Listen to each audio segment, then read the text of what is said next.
Hi everyone, good evening. I want to share you all with some Bible verse, pero bago yun, ipag-pray ko muna kayong lahat. Lord Jesus, kung sino man po yung nanonood sa video ito, I'm praying for them that you will open their heart in your word, Lord. I'm praying, Lord, na itong video na to, ito na yung sign, Lord Jesus, para mas kilalanin ka pa po nila sa araw-araw, Lord. I'm praying for them, Lord, kung ano man pong pinagdaraanan nila sa buhay, that you will guide them, Lord Jesus. Nasamahan niyo po sila and pray for their perseverance, that they will abide you, Lord Jesus. In your mighty name, Lord Jesus, I pray. And right now, I will share Luke chapter 14, verse 34. Sinasabi dito, in the same way, any of you who does not give up everything, yes, cannot be my disciple. Grabe, napakatotoo ng Bible verse na to. Kung yung una, yung shinare ko, yung Romans chapter 10 verse 9, if we declare Jesus is Lord, we will be saved. Eto naman, kailangan progressive yung magsunod natin kay Jesus Christ.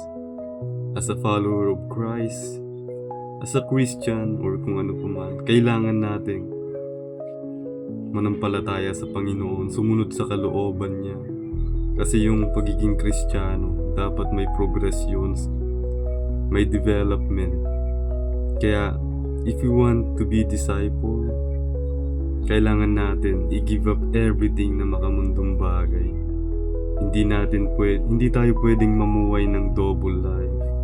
Kailangan natin i-let go yung mga ulit-ulit na kasalanan natin.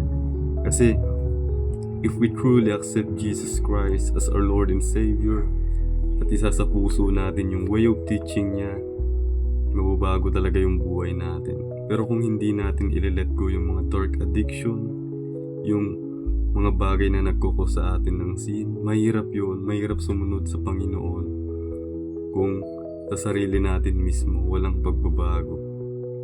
Kaya, everyone, I pray for you all na itong video na to is a sign for you all na mas kilalanin nyo ang Panginoon.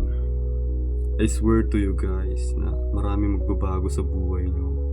I admit in myself a lot. Yung mga sinful habit ko, bad habit ko, nagbabago pa unti-unti. Binabago ko unti-unti ng Panginoon by the grace of God. Kaya, I want to share His good news, and I know ito rin yung conviction niya sa akin na magbahagi ako ng salita niya para maraming mapalapit sa Panginoong Hesus. Yun lang. In Jesus' name, I pray for everyone. Amen.